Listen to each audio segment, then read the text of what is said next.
Ini udah berulang kali saya sampaikan bahwa bangsa kita secara umum, termasuk para elit negara, krisis, Pak. Makanya, apapun sistem yang kita bangun, mengamandemen undang-undang, kalau 6.6 variabel ini tidak diperbaiki, useless. Ya memang itu cita-cita yang bagus Pak Tambunannya, tetapi mana bisa itu tidak tiba-tiba muncul ya. Tidak tiba-tiba Kalau muncul. tidak bisa Kalau ya mau sudah, gerak tidak usah cepat, komentar. Lebih malu lagi kita. Terus gimana? Kita berharap law enforcement bakal jalan? Nggak akan, Pak. Dia akan melindungi kepentingannya terus. Ketidakadilan. Keluar rumah, ada pungli, ada korup, ada sogok. Kita harus bersuara. Walaupun kita lapar, kita tidak diuntungkan. Berani nggak kita bersuara? Sebaiknya Anda simak isi video ini sampai selesai supaya tidak gagal paham sebelum Anda komentar. Dan jangan lupa subscribe bagi Anda yang belum subscribe. Karena subscribe di sini gratis guys. Dan bagikan link reaksi Nusantara ke media sosial lainnya supaya teman Anda bisa berbagi pengalaman bersama kita di reaksi Nusantara. Terima kasih dan selamat menyimak. Oh, saya sedikit Pak, 1 menit. Boleh Pak Tambunan. Pak Tambunan langsung Baik. Pak Santi Amar ya langsung ya. Silakan Pak Tambunan. Luar Ya, biasa. saya Pak Tambunan nanggapi semangat. Pak Santi Amar sama Pak Beta Maluku. Ini udah berulang kali saya sampaikan bahwa bangsa kita secara umum, termasuk para elit negara, krisis Pak, krisis integritas, mentalitas, moralitas, nasionalisme, idealisme, dan disiplin. Makanya, apapun sistem yang kita bangun, mengamandemen undang-undang, kalau 6.6 variabel ini tidak diperbaiki, useless.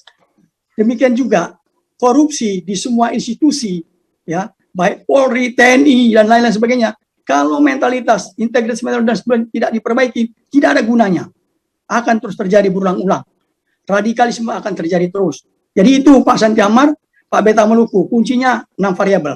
Integritas, mentalitas, moralitas, nasionalisme, idealisme, disiplin. Itu. Terima kasih. Tuhan berkati.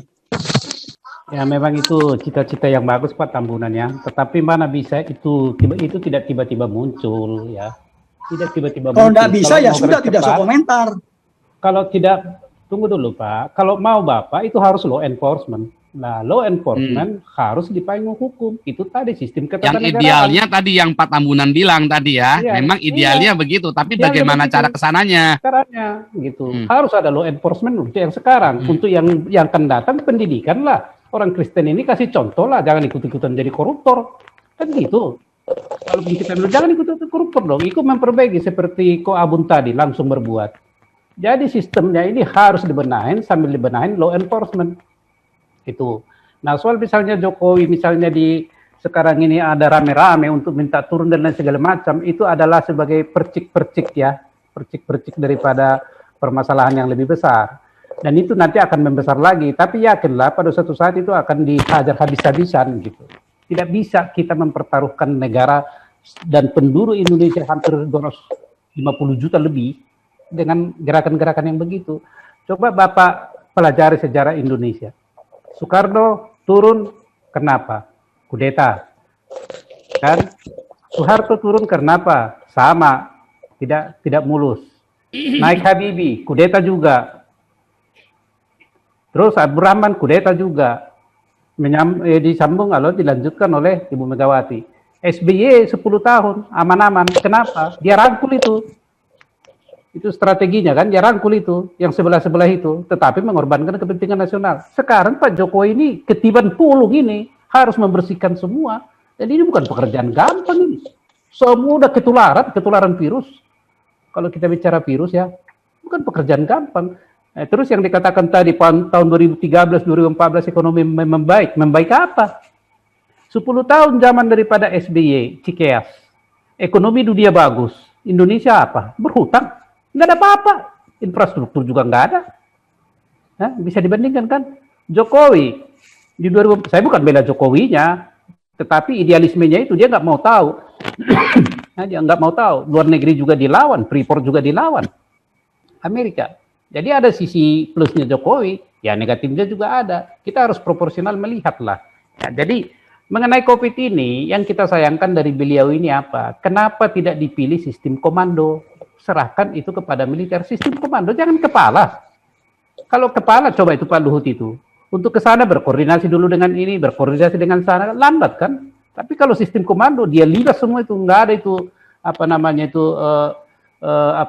penghalang-penghalang itu. Soal misalnya tempat tidur kurang, kasih ke tentara itu beres itu, secepatnya dibikin itu. Bangunan, secepatnya itu Zen itu bergerak. Tetapi karena tidak sistem komando, ya begini jadinya. Jadi kembali lagi soal hutang dan lain sebagainya, saya pikir ya jangan bicara utang lah. Kita juga kan punya info yang terbatas. Kalau saya bukan membela negara, saya nggak bela Jokowi, siapapun nggak pernah saya bela. Tetapi saya berlandaskan kepada konstitusi, membela negara titik. Nah, ini pemimpin ini datang dan berganti kok. Yang kita harapkan ini adalah para diakonis-diakonis ini yang digagas oleh Pak Paul ini, tunjukkan diri dan harus lebih bagus. Tanpa itu tidak akan ada perubahan. Wallahualam lah. Yakin. Sejarah Indonesia ini sudah membuktikan. Jangan dibandingkan dengan Vietnam. Vietnam itu hanya berapa suku. Jangan dikatakan Malaysia lebih maju. Indonesia ini ribuan suku loh. Dan bukan negara kontinental. Ya kan? Kita di ribuan pulau ini. Jadi Pak Santiamer, ya harus didukung oleh suatu sistem yang kuat gitu. Siapa itu MPR itu? Jangan masuk di situ parpol itu aja lah. Semua itu masyarakat itu tertampung di sana, utusan-utusannya. Sehingga membuat kebijakan nasional itu bagus, mendukung presiden. Kalau jatuh bangun presiden main kudeta, kira-kira jadi apa negara ini? Malu kita.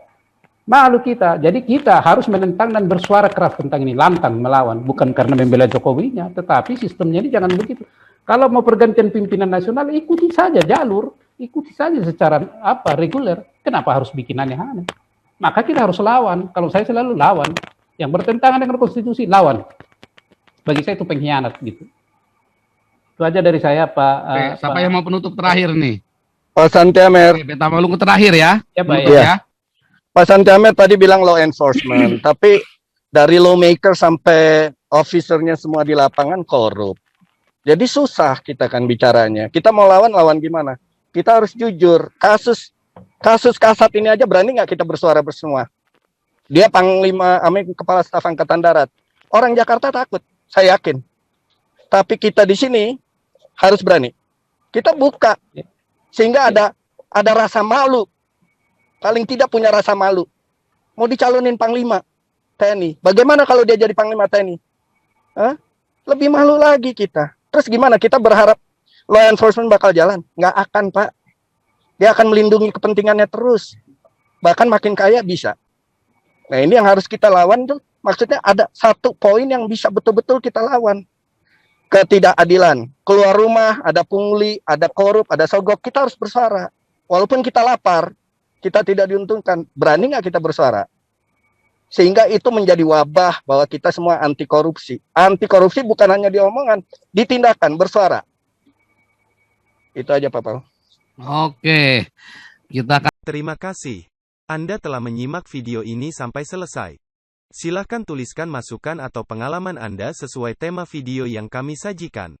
Kami berharap masukan Anda bisa memberi edukasi sebagai bahan pertimbangan untuk membangun pola pikir positif. Kepedulian Anda sangat bermanfaat membangun generasi dalam menyikapi narasi atau sumber berita. Terima kasih. Dan salam damai untuk Indonesia bersama Reaksi Nusantara.